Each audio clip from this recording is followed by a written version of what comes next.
Okay, so we always get stuck in the very beginning of the Parsha, so we're going to jump up ahead a little bit and see a little bit of a broad view. This is something that came up last week, and I thought it would be a good thing for us to discuss this week. Yosef is sold away into slavery. His poor father is mourning for him for 22 years. His father is never comforted. And Rashi brings the idea that a person, when someone actually dies, so the pain, it's always there, but it diminishes. One starts to heal. But being that Yosef was not in fact dead, he was alive, the pain never diminished. And Yaakov actually said, I'm going to go to the grave, Avel Sha'ola. As an Avel, as a mourner, I'm going to go to the grave. That is how inconsolable he was. Because he didn't have evidence of his death. Well, yes. Correct. You know, you're making a good point. I mean, he saw the bloody coat, yeah, but he didn't right? see the body. Right, and we find that nowadays after 9/11. Right? People needed, in order to have that closure, people needed something, some DNA, it's just something in order to have that closure. He had the bloody coat, right? Of course, it was not the blood of Yosef, it was the blood of a goat that the brothers had slaughtered in order to dip the coat into that and make it appear as if Yosef had been killed, hoping that that would put the whole matter to rest. But it did not put the matter to rest. And Yosef is sold, and we learned last week, he went down, we read last week, he went down to Egypt, brought down to Egypt, and he's there in the house of Potiphar, and he rises to prominence in the house of Potiphar. But then he is wrongly accused by the wife of Potiphar, and he is once again imprisoned, and there in the prison, he once again rises to prominence, and the two high officers of the king are imprisoned for their misdeeds, and they have dreams, and Yosef interprets the dreams, the dream of the cupbearer and the dream of the baker, and the way that he interpreted those dreams were exactly accurate. The cupbearer was reinstated to his position there with Paro, and the baker was put to death. Yosef asked, please remember me. I'm innocent, is what he said to this cupbearer. The cupbearer did not remember him, but then Paro has his dreams. The dreams of the fat cows and the skinny cows and the fat ears of corn and the thin ears of corn. And he's troubled by these dreams of the skinny ones consuming the fat ones and it disappearing. He calls all of his different officers in order to understand what is it about, and they each give him an explanation, but it was not acceptable, La Briut, God bless you, it was not acceptable to Paro. He sensed that they were not the correct interpretation, and also they were interpreting it as a more individualized dream. And he understood that if the Pharaoh, was having a dream, it must be a dream that is more national or more or worldly than just about him having children and losing children.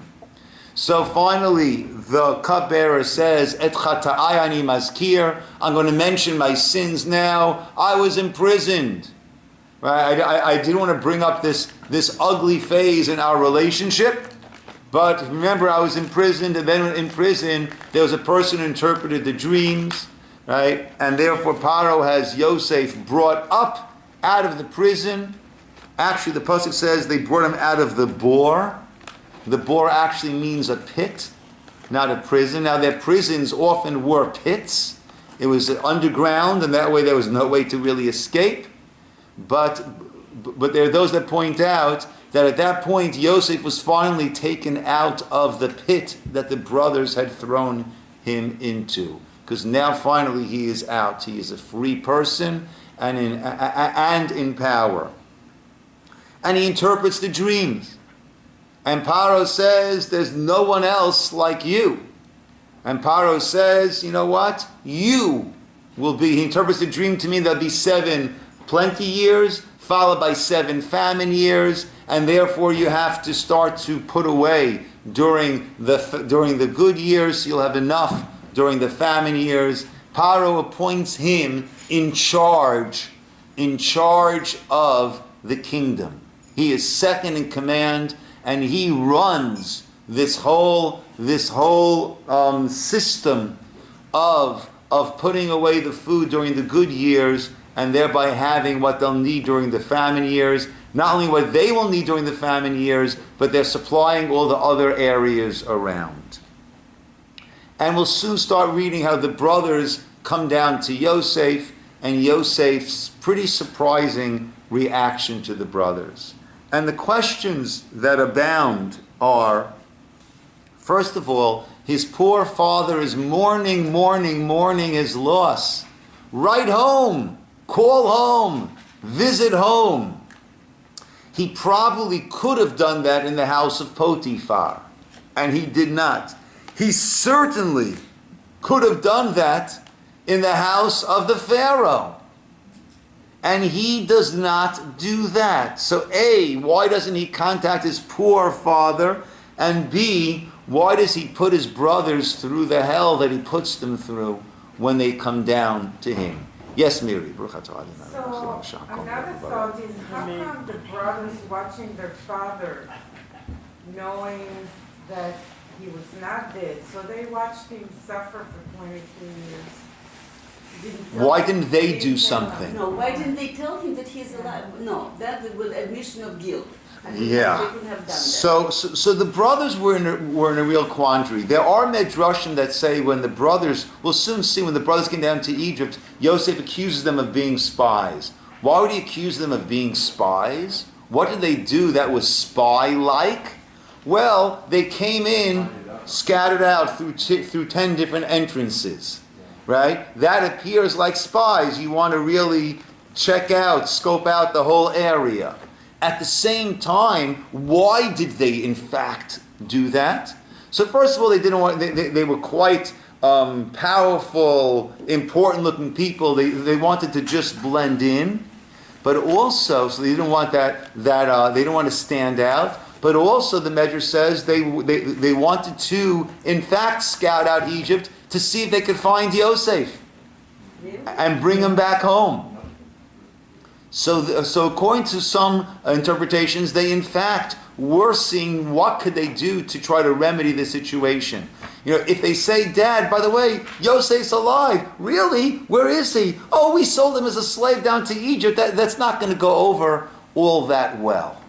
Okay? So we have to understand why Yosef and the brothers also, as Marie brought up, and why Yosef didn't write home, and why Yosef is treating the brothers as he is treating them.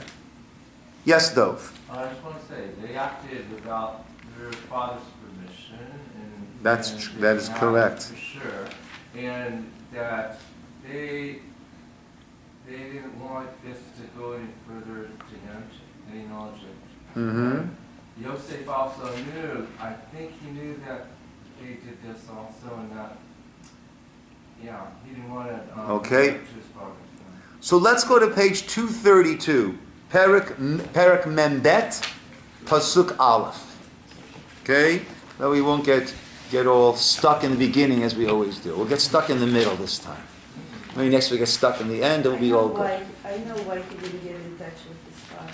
So that the book will be written, the story will be Oh, okay, yeah.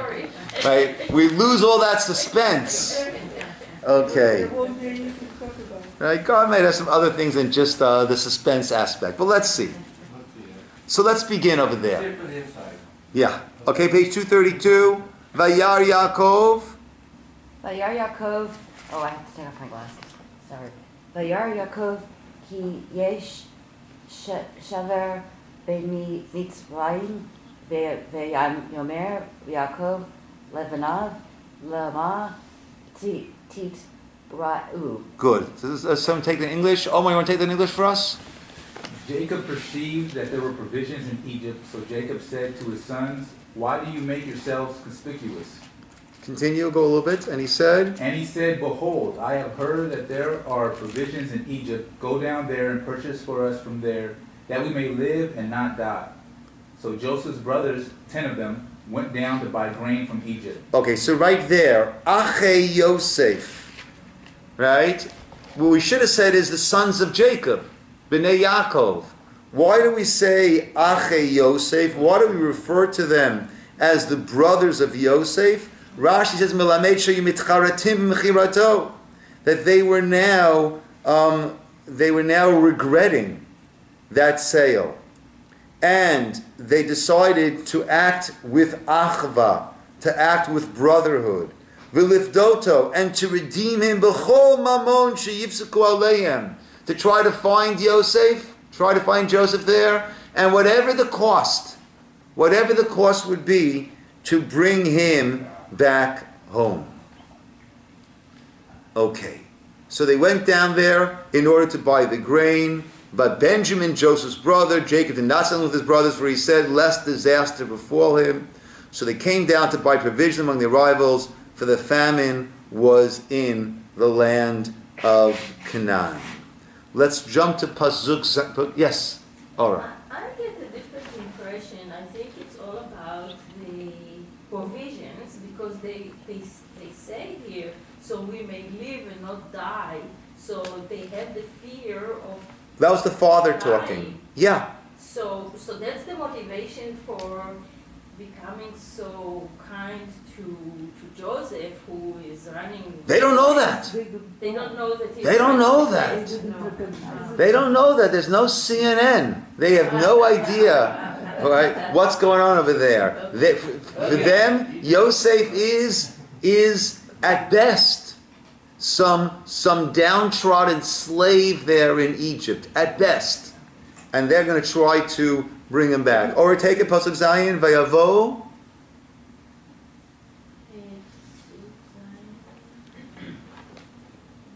I'm sorry, actually, go to Pasuk Vav. I had it wrong. V'Yosef hu השליט. ויוסף הוא השליט על הארץ, הוא המשביר לכל עם הארץ. ויבואו אחרי יוסף, וישתחוו לו אפיים ארצה. וירא יוסף את אחיו, ויכירם, ויתנכר אליהם, וידבר איתם קשות. ויאמר אליהם, מאין באתם? ויאמרו מארץ כנען, לשבור אוכל. ויכר יוסף את אחיו, והם לא הכירו. Just one more. ויזכור יוסף את החלומות אשר חלם להם, ויאמר אליהם, מרגלים אתם לראות את ערוות הארץ באתם. ויאמרו אליו, לא אדוני, ועבדיך באו לשבור אוכל. Okay, let's take that in English, please, from 6. Now Yosef. Lynn, do you want to take that for Oh, us? sorry. Cheryl, you want to take that for us? Now Joseph, he was the viceroy over the land. He was the provider to all the people of the land. Joseph's brothers came and they bowed to him, faces to the ground. Joseph saw his brothers and he recognized them, but he acted like a stranger toward them and spoke with them harshly. He asked them, "From where do you come?" And they said, "From the land of Canaan to buy food." Joseph recognized his brothers, but they did not recognize him. They say that twice now. Uh-huh.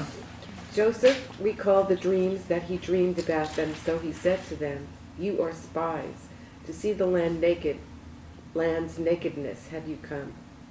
They answered him, "Not so, my lord, for your servants have come to buy food, all of us, sons of one man are we. We are truthful people, your servants have never been spies." So 1 second. So here Rashi says, right, why did you come through those 10 gates, right? So that was the premise. That was the basis of his claim of spies. So what is Yosef doing over here? Rashi says Yosef remembered the dreams and realized, that's verse 9, that the dreams had been fulfilled. Because what did they do? They all came and bowed down to him. But not Yaakov. They all came and bowed down to him. And now he's going to start a whole thing, no, you're spies or we're not. Well, this is what I'm going to do. He wants Benjamin to come down. That's how they will be able to prove that they are, in fact, telling the truth. See, he says, let one of your brothers be imprisoned, and you go bring I'll send you back with provisions, but don't come back and see my face again until Benjamin is with you. And that's what they did. At that point, take a look on page 237. Right? While this is all happening, what do they say? And they said to one another, indeed, we are guilty concerning our brother, inasmuch as we saw his heartfelt anguish when he pleaded with us, and we paid no heed. And that is why this anguish has come upon us. Reuven spoke to them, saying, Did I not speak to you, saying, don't sin against the boy, but you would not listen? And his blood as well is being avenged. They did not know that Joseph understood, because there was an interpreter between them. He turned away from them, and he wept. He returned to them and spoke to them. He took Shimon from them and imprisoned him before their eyes. Okay? And then he sends them back. They come back to Yaakov, and they told him all that had happened. Right? But Yaakov does not want to send Binyamin. Right? What does he say? Take a look on page 239. Do you think when it says they told him all that had happened, including what they did to Joseph? No, they told him all that happened over there with him. But as far as they knew, it wasn't Joseph. Verse 35. Then as they were emptying their sacks, behold, every man's bundle of money was in his sack. So they got their money back and the provisions. When they and their father saw the bundles of money, they were terrified. Their father Jacob said to them, I am the one whom you bereaved. Jacob, Yosef is gone. Shimon is gone. And now you want to take away Binyamin? Alai hayu kulana. Right? All of this is on me. I'm not sending Binyamin.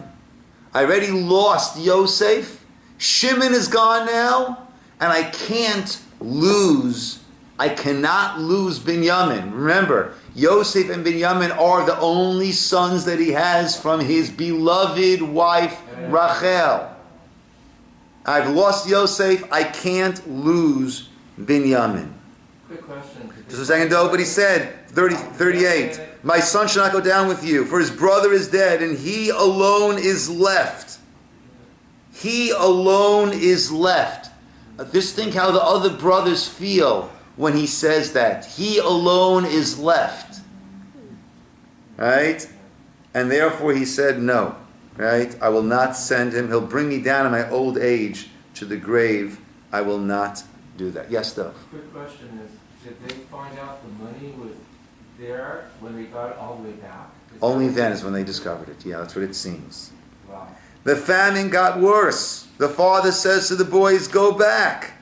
And Yehuda says, the man said to us sternly, you cannot see my face unless your brother is with you. Right? Send your brother, 241, we'll go down. Otherwise, we will not go down. Yehuda finally says to his father, Pasuk Chet, V'nichyeh v'lo namut. We will go, we will not die. Right? And, Pasuk 9, Anochi arvenu miyadi tivakshenu. I will guarantee his safe return. If I will not bring him back to you, I will sin to you forever. This world and the world to come. And Yaakov agrees, and he sends them back. And then he comes back with Binyamin. They all come to the palace there, and they're told that you're going to have a meal with Yosef. They have a wonderful meal there with this this leader, right? He asked about the father, and then he sends them back. But he instructed, 247, he instructed the person in charge to plant his goblet in the sack of Benjamin. And they start to travel back home. And then he sends out his man, go catch them. Ask them why they stole the goblet. They said, heaven forbid.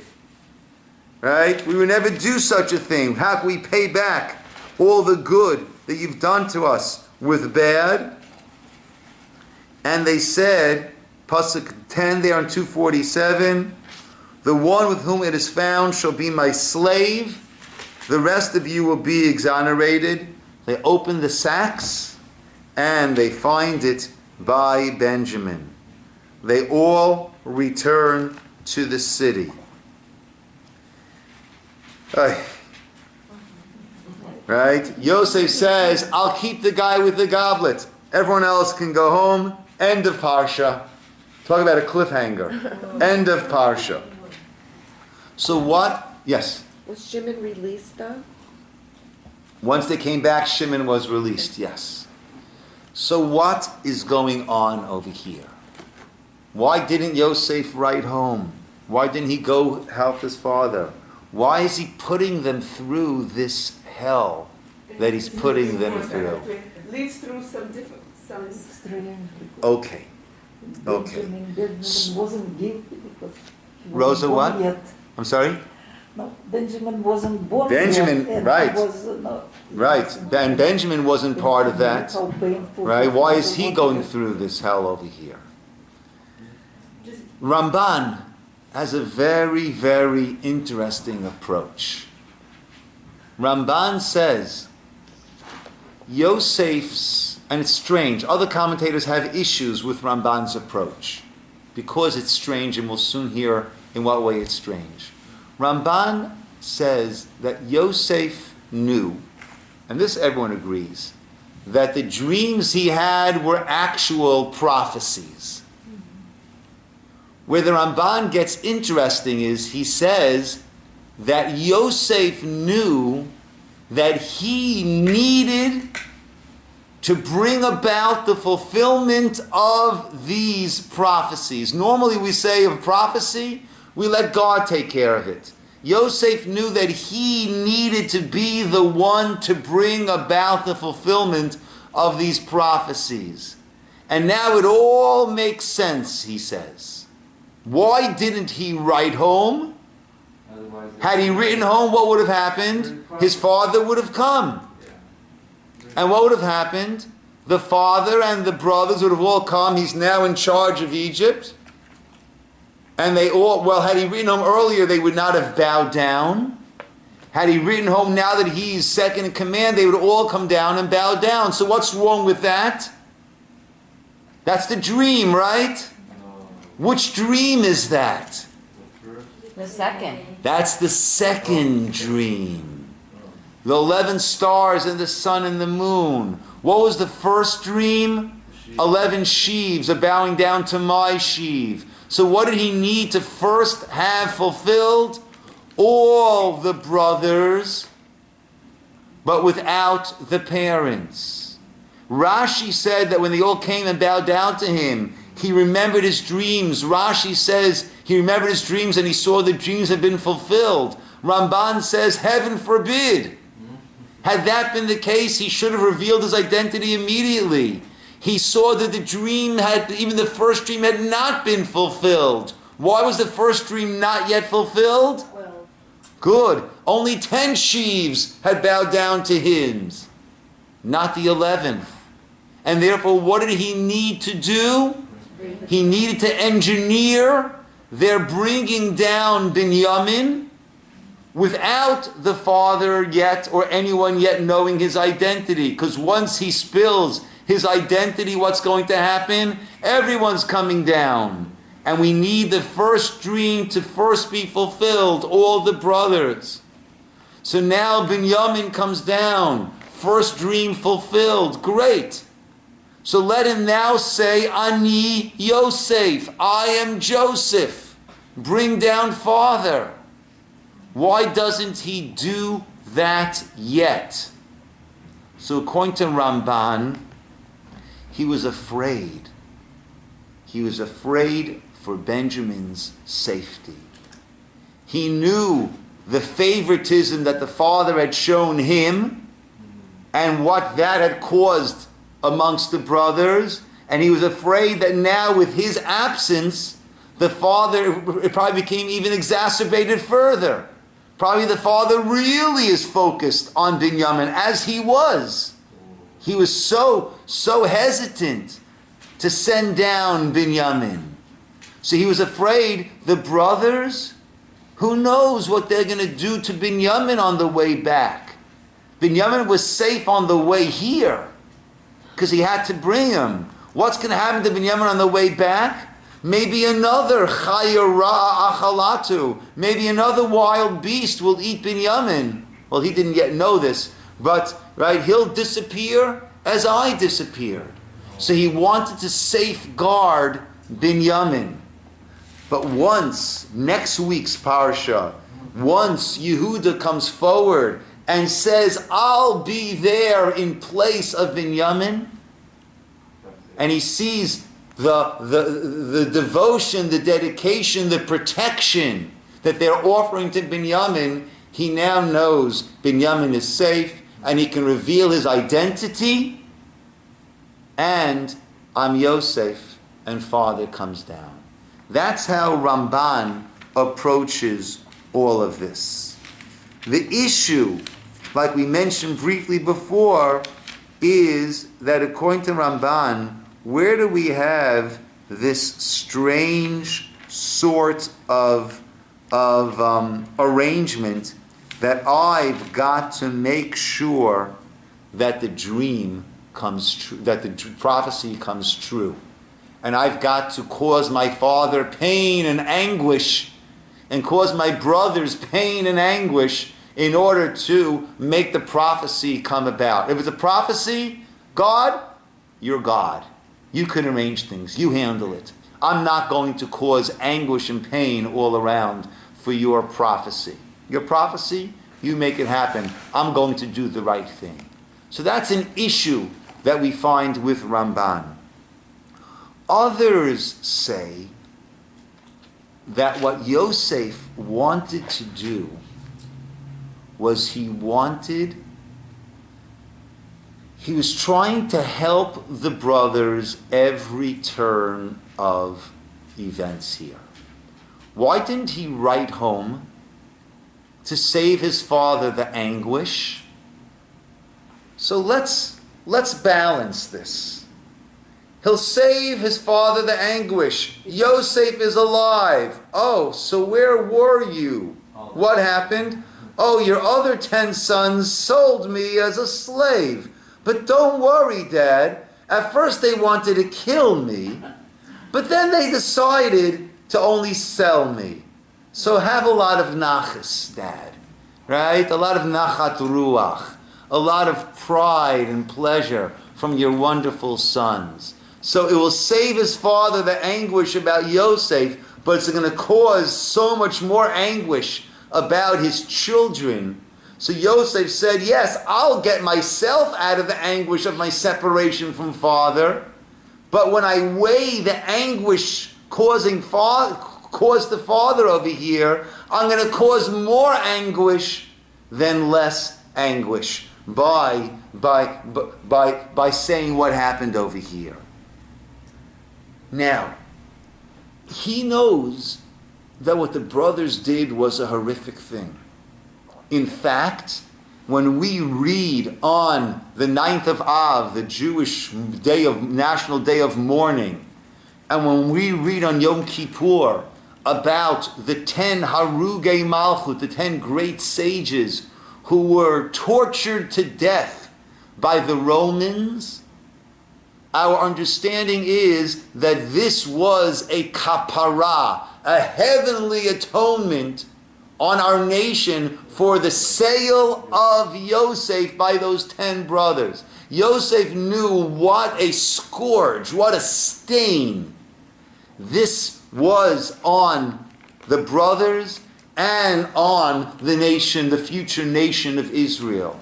And therefore Yosef wanted desperately to do whatever he could do to have the brothers repent, regret.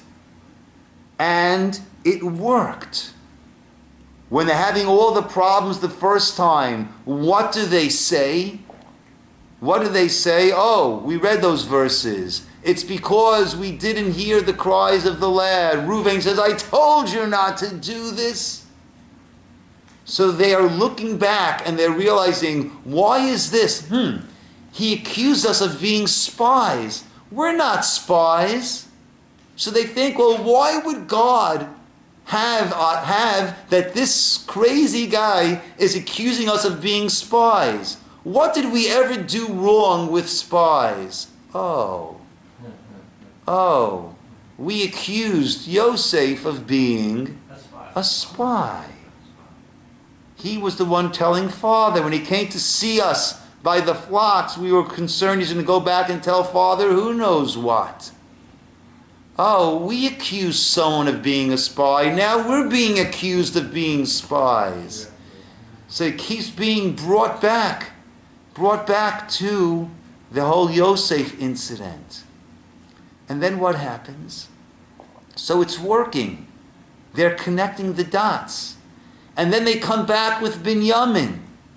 Who did he hold on to when they came back with Binyamin? Who did he hold on to until Binyamin? Shimon. Why Shimon? Shimon is one of the two who said, here comes the dreamer. Let's throw him into the pit. Shimon was one of at least the two main architects of this whole sale or death and then sale of Yosef. Why did he want to do that? Because he knows that at a certain point, he is going to be reunited with his father, with Yaakov. And there's the possibility that Yaakov will find out. And he's going to know, all right, which one of you guys had this harebrained idea? And it might very well come out that he'll find out that it was Shimon. So what does he do? He takes Shimon away. Now Yaakov is longing for who? For Shimon. What did Yaakov say? You want to take Binyamin? Yosef is gone. Shimon is gone. Now you're going to take Binyamin? So all of a sudden now Shimon is sandwiched in between Joseph and Benjamin. His two favorite sons, the sons from his one wife that he adored the most.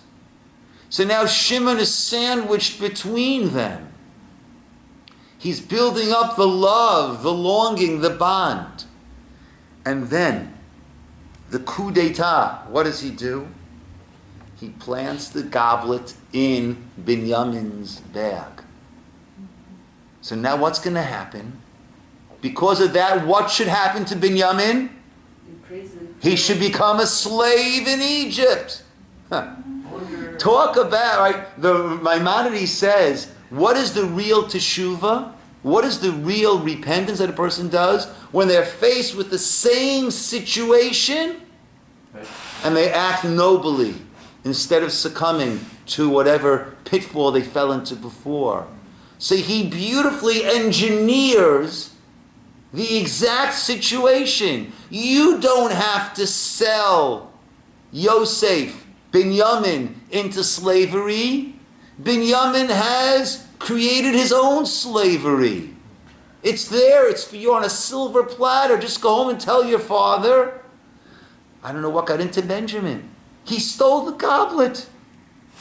Right? And now he's a slave there. He created the perfect storm, the perfect situation of Binyamin as a slave. They didn't even have to do it. It was served up to them so beautifully. And now Binyamin, Yehuda, comes forward. Next week's Parsha, Vayigash, and he goes to battle for Binyamin. Now he knows. Now he knows. And what does he say? If we just look up ahead to the beginning of Vayigash, page 251, verse 27 or 26. We cannot go down. Only if our youngest brother is with us, then we'll go down. We cannot see the man's face, our father's face, if the youngest brother is not with us. Your father, your servant, my father said to us, you know that my wife bore me 2 sons. One has left me, and I presumed he's been torn to pieces. I have not seen him since. If you take this one too from my presence and disaster fall him, you brought me down in my old age to the grave. So what is Judah saying? Father loves Yosef. Father loves Binyamin. And without the 2 of them, he's dead. And therefore, what does he say, verse 30? It's unbelievable. And now, if I come to your servant, since his soul's one son, he sees the youth is missing, he will die. I took responsibility. Verse 33, now therefore let your servant remain instead of the youth as a servant to my Lord. Let the youth go up with his brothers. I'll stay. Let him go home. What does that mean? If we come back, if I'm there and Binyamin's not there, father will die. I stay. Binyamin goes back, father will live. And I can understand that. And I can accept that. Yosef hears that. He knows the teshuvah is complete. Not just complete. They haven't gone back to where they were before. They have eclipsed that. Ketsei tashemesh b'gvurato. That is the brilliance he sees now amongst the brothers. And he says, Ani Yosef. And he reveals himself. So everything that Yosef was doing, according to this, was being done to protect his father and to protect his brothers. And he'll take the hit. I'll be the one without my father, so as not to turn him against all of you. And we see even later on in the Parsha, Yosef, right? He's not living close to his father. He doesn't want to have those situations where his father's going to say, so tell me exactly what happened. So there he is protecting his brothers till the very end. And it's so ironic, or it's so transformational. 2 different ways of looking at it. It's so ironic that the brothers thought that Yosef just wanted to hurt them, and now he's done everything to protect them. So it's so ironic. It's such a misunderstanding, or perhaps it's so transformational. Perhaps Yosef has gone from the one who's telling father, oh, the brother's doing this, the brother's doing this, brother's doing this. And as he matures into Yosef HaTzadik, which is how he was referred to, Joseph the righteous one, then in fact, he has transformed to someone who not only won't tell his father anything bad, but to his own loss, to his own detriment, to his own pain, he will make sure father never knows what the brothers had done. Yes, David? Couldn't he have sent a spy to see how his father's doing, to report without him knowing? Perhaps. Rabbi. But there's a, yes, Cheryl. After Yaakov dies, though, the brothers have like this different attitude toward Joseph. They're afraid. They're afraid afterwards. They're afraid. That we'll see already. That's next week. Okay? They're afraid. Know the reason why they got estranged. Yes, well, let's deal with that, because I want to do one other approach, which is an incredible approach, and I will say that for next week. And if Yehuda didn't say this, I'm sorry, Rosa, what? if Yehuda didn't say, what would Yosef? I don't He know. would say that father would die, but he wouldn't offer himself. History doesn't That probably wouldn't have not. I don't know. I don't know if that would. It probably would not have been enough. Probably would not have been enough. But let's take another approach. This is not one of the classic commentators. This is a recent rabbi in Israel who had a very different approach. Take a look back to the beginning of Vayeshev, when Yosef had his dreams. Page 201. And he related it to his father and to his brothers. His father scolded him. Right? It's harsher in Hebrew. Vayigar bo aviv. Vayigar ga'ara is more like a shout. His father shouted at him. He rebuked him and said, "What is this dream that you have dreamt? Are we to come, I and your mother and your brothers, to bow down to you to the ground?" His brothers were jealous of him, but his father kept the matter in mind. Rashi says the father was trying to quell the animosity of the brothers, so he on the outside yelled at Yosef, "What's going on with you and your crazy dreams? Are we going to come bow down to you?" But inside, he was mitzapeh, he was hoping for it to come about. Wonderful. That's what he's thinking inside. Does Yosef know that? No. All Yosef knows is his father just yelled at him for his dreams. And he hears, right? He didn't learn Rashi. He didn't know his father inside was thinking, "Oh, I want this to happen." And Yosef's thinking, "Father's angry, really angry. I'm causing such discord, such animosity, such dispute in this family." What's the next thing that happens? 203. The brothers went to pasture their father's flocks in Shechem. Oh, Shechem. What's the history of Shechem? Not good. It's a bloody place. That's where Shimon and Levi destroyed that whole city because they had taken Dinah. And Israel said to Yosef, "Your brothers are pasturing in Shechem, are they not? Come, I will send you to them." Yosef's thinking, Father just might want to get rid of me at this point. He knows how much the brothers hate me. They're all far away now in this bloody city, and he's sending me into their clutches. He's sending me into their hands. What does he say? Vayomer lo, and he said, Hineni, here I am. Oh, where do we find Hineni? Hineni is when I'm willing, right, take your son, your only son, and bring him up onto a mountain as a sacrifice. Hineni. Hineni means at your service. Not what I would have hoped for, but your wish, my command. He says, Hineni. Go, look into the wealth of your brothers, and then you bring me back some words. And he sent them there. Yosef's thinking, what is father thinking about all this? And he comes there, and he finds the brothers, and the brothers do exactly what he was afraid might happen. But Hineni, okay, they throw him into a pit, they're going to kill him, they decide not to kill him, they're going to send him down to Egypt. And he's still wondering, what's going to be now?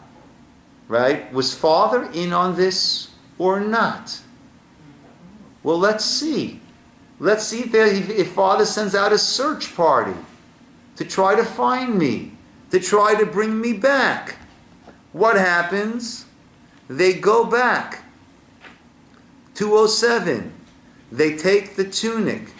They take his coat, that beautiful coat that Yaakov had given him that aroused so much jealousy, and they dip it into the goat's blood, and they bring it to the father. They say, Zot Matzana, we found this.